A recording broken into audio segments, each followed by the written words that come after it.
Hi friends, it's Sarah from rufflesandrainboots.com, and today we are going to make an easy no-sew, any size pillow gnome. These are too cute, and if you'd like to make it, just boop, stick around.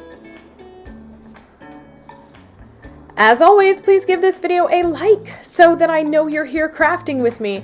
So here is this little guy. I made mine 12 inches tall and he is wide by 6 inches. So you're going to need a 1-inch wood ball. I would say that'd be the smallest. You can also make a nose out of nylon. I'm going to be using a faux fur. I'm going to make mine as wide as this cut is right here. So I'm just trying to use this fur up on a big project. I love this fur. It's so pretty. And then this is actually a hickory print sheet. So this is not stretchy at all. Only on the little elastic parts is it stretchy. So all I'm going to do is cut off a section, and then I'm going to determine my pattern. So I want mine as a vertical. I'm going to fold it in half and then fold it in half again. The reason I'm doing that is because I want 2 cuts of fabric, but I don't want to have to cut them separately. I'm also going to tell you, you don't need a pattern for this. I'm going to show you why. So I have 4 layers here, and then I'm just going to be cutting sort of a house shape. So I'm going to go ahead and pin the 2 fabrics together, or the 4 layers of fabrics together. I'm going to measure up 12 inches, and then I'm just going to cut as wide as I think I want. I ended up cutting a little too wide, so now I'm going to make it 3.5, so the whole thing will be 7 inches wide at the base by 12 inches high. And then I'm going to cut my, quote, house shape, so the roof part will be at 6 inches. So I'll just show you this. So right now we have 3.5 by 12, you can see, and then at the 6-inch mark, here we go, I'm just going to cut that roof portion down. Here, I'll move the here, there you go. Now everybody can see. So I'm just going to hit that 6-inch mark right here, and now we're ready. So when you unfold this, you may have the bottom or the side, one side of yours still joined. It doesn't matter. If you have 2 separate little house pieces, that's fine. All we're going to do is make sure we put those right sides together. That's it. So right now we have the wrong sides together and the right side facing out. So we're going to flip this around the entire way. I'm just making sure here it's going to fit my beard. Remember, I'm trying to use this material so I don't have to pack as much faux fur when we move from Seattle to Texas. All right, so you can see here, I'm just going to measure this about 6 inches. That's where my break is. And then I'm going to use a Sharpie. So we have a lot of new followers here who are new to cutting faux fur.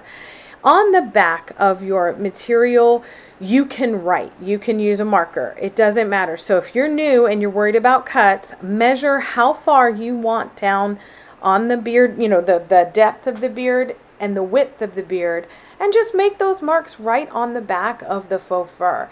It is a fabric backing. It's pretty thick. You can use a disappearing ink. You can use a pencil, but I'm just using a marker so it shows up really easily. And then I'm just going to make a very simple triangle beard, and I want to tell you why this fur is so pretty. I'm using an X-Acto knife or a razor blade to cut only the fur fabric backing. You see, I am holding that fur up.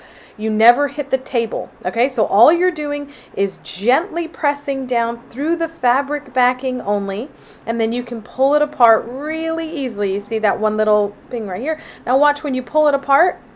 Look how beautiful that edge is. Can you do it with scissors? You can.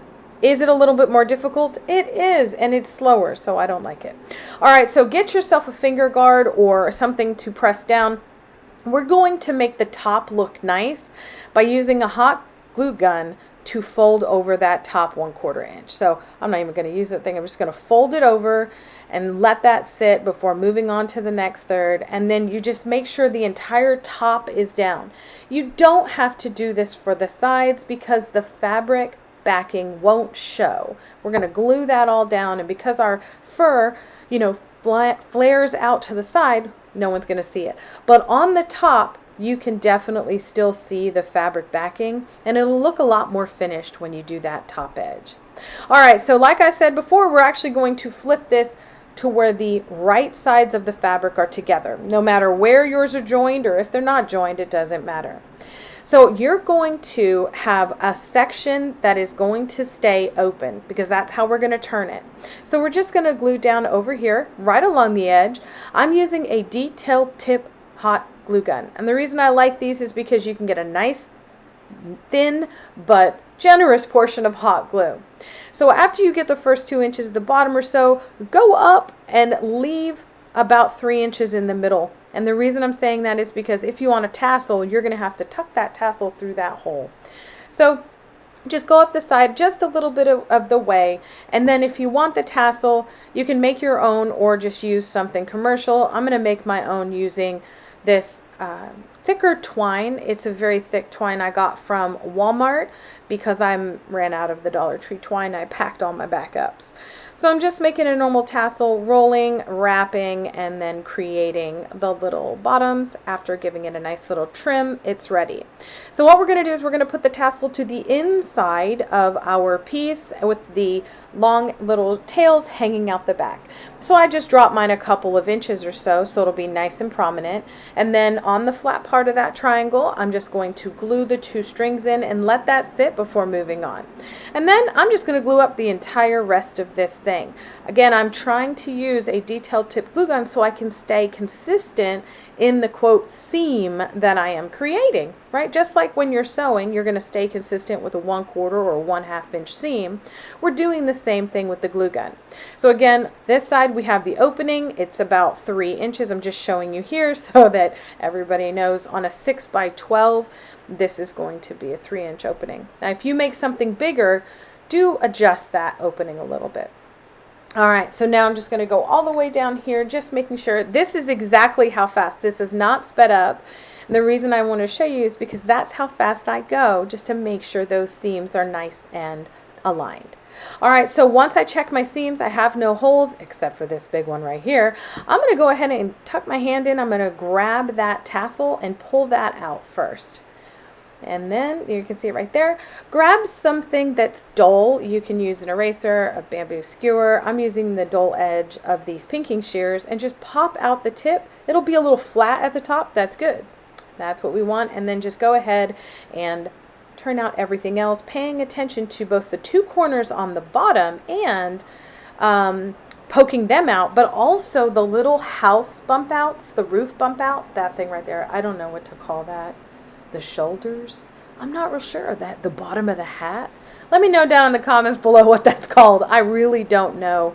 All right, so now you can see we are ready for 2 more items. We're going to use some kind of weight. Here, hey, look, a random pin. Here I'm going to be using poly pellets. These are non-odor, non-moisture absorbing. You can use aquarium gravel. You can use any weight that you want. I try not to use food objects in mine. The second item that we're going to use to fill is called polyfill, and this is just animal stuffing, like stuffed animals, like the inside of it. I get it in bulk at the craft store or on Amazon, but if you don't like some stuffed animals around your house or some old pillows, you can also use that. So I'm going to go ahead and stuff all of the corners pretty well. So everywhere there's a corner is going to get polyfill. And then when I have all the corners stuffed in, I'm going to add in my 1 cup of weight. So I'm using just a funnel just because that's how I fill my gnomes. I end up dumping this all over the place, by the way. I cleaned it up off camera, but right there, or maybe it's right here. I don't know. All I remember is I had to clean a lot of this up. All right, so once that weight is in there, I'm going to stuff the middle and the little 2 bottom feet as best that I can. You want it to bounce back when you squeeze it, and that will give us a nice heavy base that the little feet will form. So this whole thing is encompassed. There's nothing else with this. He sits on his own or stand on his own, and he can also be propped up against stuff. In order to close this, we're going to go the lazy girl route right here, and this is how I normally do it, which is just holding it, folding over those edges 1/4 inch to the inside, and then gluing it. If you want to be all fancy, you can pin it in sections like this and do it that way. I'm not fancy. I usually just go at it with a glue gun. But look how fancy I am for you all. So we're just going to close that up, and again, we're going to pull apart the seam. You're going to check to make sure that nothing is going to come undone. And now is the fun part. We're just going to bang him on the table, get all of that fill, and wait around, and you can see he stands. Now's the time to make him a gnome, and we're just going to find the center of our beard by folding it in half. Then we're going to lift up the top 1/4 inch of fur, split that fur to the fabric backing, add a generous portion of hot glue, and pop in our little 1-inch bead here, or wood round, until it is dry. And now we're just going to glue it on. So just line everything up right in the center, and then lift one side, add a very generous portion of hot glue. If you love torturing yourself with hand sewing, you can absolutely sew this beard on with a simple stitch. Use a coordinating fabric or thread, of course, but I'm gonna hot glue mine on. If you have young kids or pets that like to destroy things, I would absolutely recommend sewing. We're going to do the very, very bottom as well because this guy is set. There's going to be no adjustments after this. Once you have all of this done, check everything, stand him up, and it's time for his big debut.